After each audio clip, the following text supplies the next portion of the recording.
নমস্কার শ্রোতা বন্ধুরা, স্পিরিচুয়াল অ্যান্ড মোটিভেশনাল অ্যাডভাইস চ্যানেলে আপনাদের সকলকে সাদর আমন্ত্রণ জানাই। আজকে আমি শ্রী শ্রী মায়ের কথা বলবো। শ্রী রামকৃষ্ণদেবের পূজা আমরা তো সকলেই করি, কিন্তু শ্রী রামকৃষ্ণদেবের পূজা প্রবর্তক ছিলেন শ্রী শ্রী মা। নিষ্ঠার সঙ্গে তিনি সারা জীবন পূজা চালিয়ে গিয়েছেন। সেই মা কিভাবে শ্রী ঠাকুরের পূজা করতেন এবং মা যখন অসুস্থ থাকতেন তিনি অন্যান্যদের দিয়ে কিভাবে ঠাকুরের পুজো করিয়ে নিতেন, সেরমই কয়েকটি স্মৃতিকথা আজকে আমরা শুনে নেব। আমি প্রথমে সরজবালা শ্রেণীর স্মৃতিকথা থেকে কিছু কথা আপনাদেরকে শোনাই।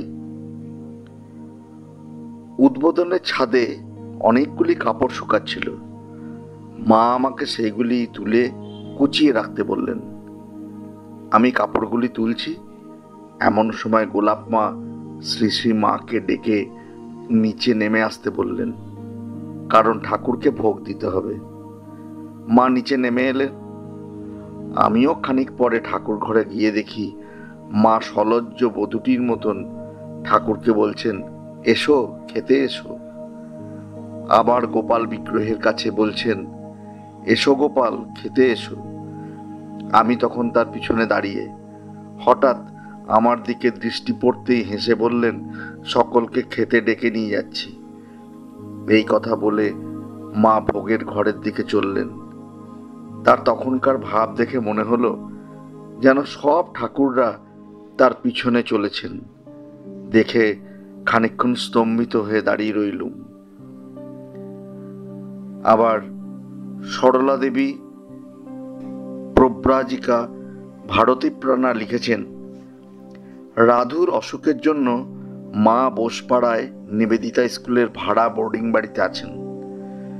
আমি তাহার সেবার জন্য সেখানে গেছি। একদিন মা আমাকে ঠাকুরের ভোগ দিতে বললেন।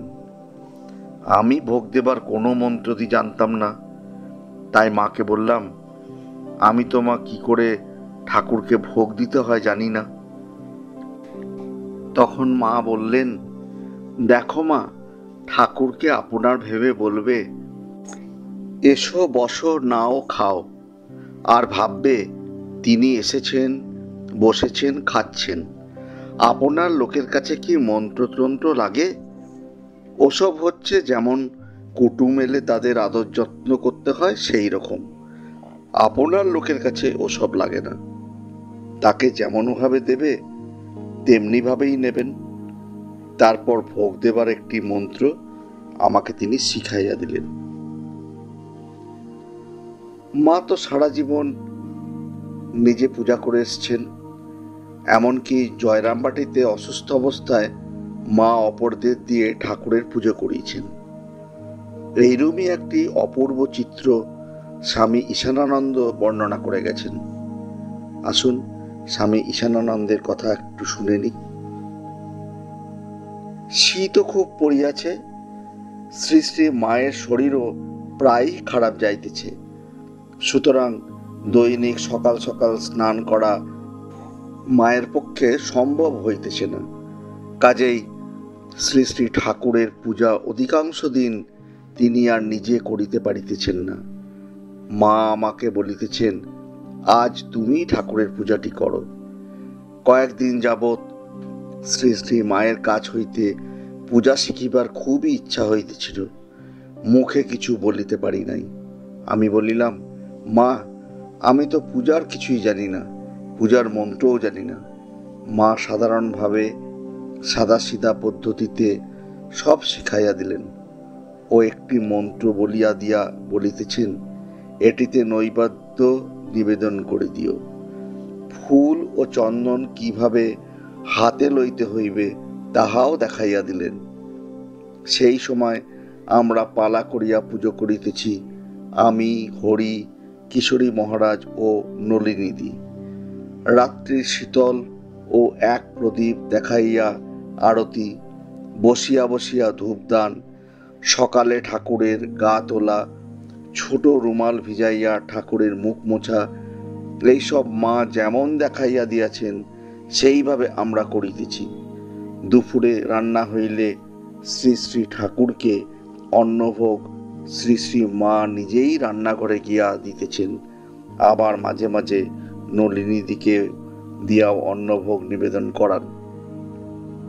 প্রথম দিন নলিনীদি ঠাকুরকে অন্নভোগ নিবেদন করিতে সাহস পান নাই।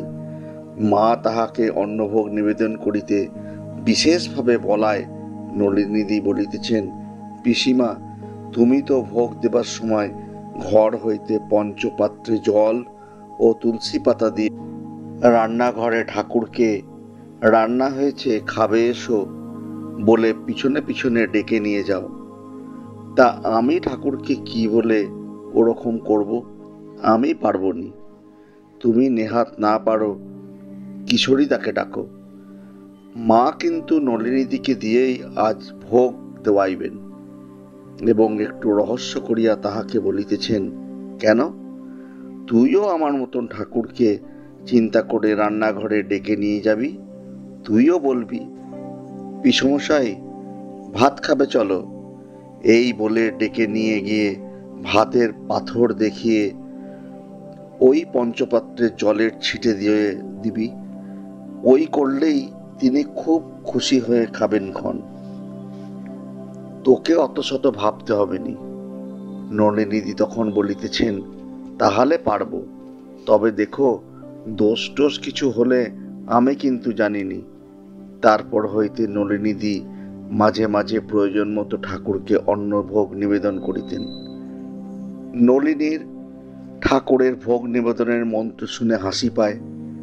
আবার ভাবি, ঠাকুরের মতো শ্রী শ্রী মাও ধর্মটাকে সহজ সরল সাবলীল ও সর্বজনীন করতে এসেছিলেন। আমাদের এক আমেরিকান ভক্তের ভোগ নিবেদনের মন্ত্র ছিল, ঠাকুর খাও। ঠাকুর হলেন ভাবগ্রাহী জনার্দন। শ্রোতা বন্ধুরা, আজকের মতো এইটুকুই। মায়ের কথা আপনারা শুনলেন, কেমন লাগলো কমেন্ট বক্সে কমেন্ট করে জানাবেন। ভালো লাগলে সকলের সঙ্গে শেয়ার করবেন এবং চ্যানেলটি যদি সাবস্ক্রাইব করা না থাকে অতি অবশ্যই সাবস্ক্রাইব করে রেখে দেবেন, তাহলে পরবর্তীকালে আমাদের ভিডিওগুলি আপনাদের কাছে খুব শীঘ্রই পৌঁছে যাবে। ভালো থাকবেন সবাই।